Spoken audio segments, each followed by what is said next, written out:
Yeah. Let's talk about this next one, because this next one was also very lucrative for me. Oh, man. The co-main event, Alex Morono just run. I mean, you know what? I guess it was competitive early on. But at 4 minutes, 40 seconds of round number one, Alex Morono blows through the 38-year-old shell of his former self, Cowboy Cerrone. You know, this one really gets me, right? How did I come out betting on Cowboy Cerrone? Let's go over it, okay? I felt like Cowboy, number one, he looked very good against Nico Price in his last fight. I really thought Nico Price was going to blow through Cowboy Cerrone, much like what Alex Morono did tonight. Now, Cowboy Cerrone gets booked against Diego Sanchez, a fight that he's a massive favorite, a fight he should absolutely win.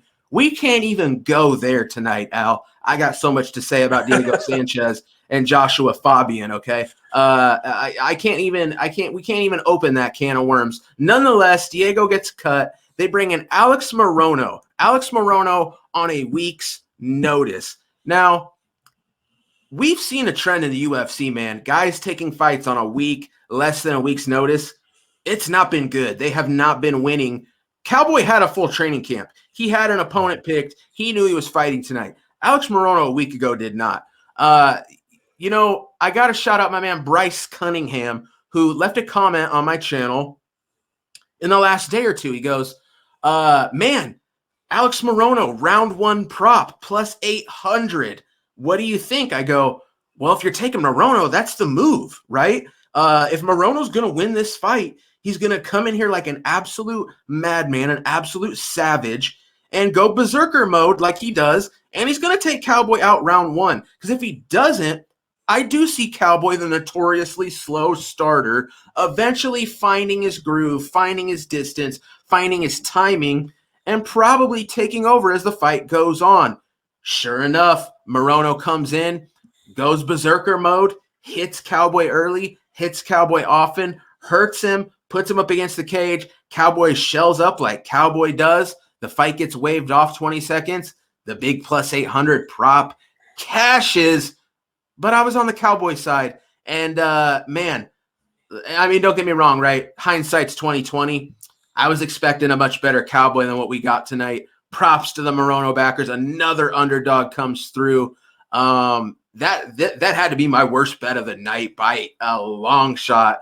To trust Cowboy Cerrone at this point in his career, total blunder. I deserve all criticisms for backing a guy like Cowboy Cerrone against a younger guy. Again, like I said, Alex Morono, he had some obstacles. He had some statistical things that he really needed to overcome to get it done. Cowboy's done. He's faded. He's a shell. He's a phony. He's a fraud at this point. I'm sorry. Cowboy Cerrone, it's done. If that wasn't his last fight, his next one absolutely will be. Al, you had Morono. Let's hear about it. Well, it was one of those things where it was just my gut, and I felt like the thing was the under 2.5 was plus 160, and I was like, I was just like, there's no way that this fight is going to go the distance, because Morono's only path to victory is going to just to come out flying, right? And I felt like with the level of striking that Cerrone has, if it gets to the later rounds, if Morono is, if he's fatigued and if he's, letting himself out there a little bit, he's throwing those punches and he's just leaving his chin out there, I thought he might catch a kick or something. So the under 2.5 was just an easy play. But for me with Morono, it just came down to I think he's the hungrier fighter, and they were setting this up, I believe, for both fighters to retire with Cowboy Diego, that there was going to be both of their last fights. And I think that changed now because of the fighter, because of the change in opponent. So this was just a home run spot for me, because one of the main rules for me in MMA is if you ever hear of a fighter talking about retiring, unless they have a belt, you got to fade them, because you know that it's just like that the training camp, and like even like I saw pictures on like Instagram of Cowboy, like what was it, like 10 days ago, he was in like a rally car race, because that's what he does on the side now. So I was just like, this guy's not training, he's going to be taking Morono lightly.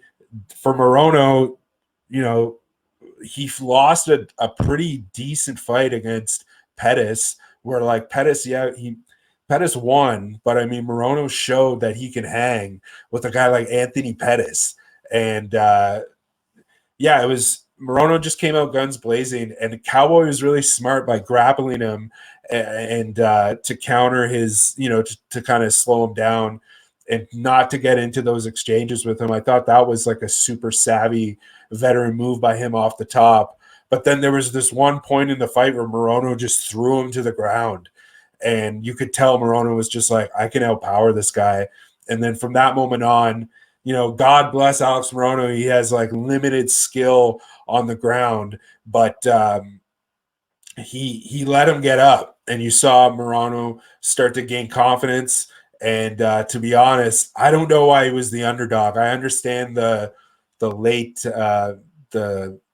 coming in on short notice, but I feel like there's a certain type of fighter that is almost always, that's their career. Like they're almost always ready to come in on short notice. Like that they're not that type of fighter that they can get in there with a fight to make money. They need to have a fight pull out for them to get this type of opportunity. And it's pretty interesting how, an unranked fighter ends up getting this last minute fight on a co-main event on ESPN. That's pretty interesting. But yeah, short notice factor, I didn't care. I don't know why he was such an underdog against a 0-4-1 38-year-old Donald Cerrone. I was on the other side. I think, you said it. Cerrone's days in the UFC should be behind him, but I don't think they will be. I think he's going to pick out one more guy that he wants to, hang his hat on. And all respect to his MMA career, but I think it's time for him to call it a career. He probably won't. He probably won't call it a UFC career. But it's it for him. I guess his career, for me, that Nico Price fight, he should have just hung it up there, because that was a very good performance. But I feel like Nico Price kind of respected him too much. Morono showed him no respect in this fight, zero. True. And it was I guess Morono and Magny kind of saved my night.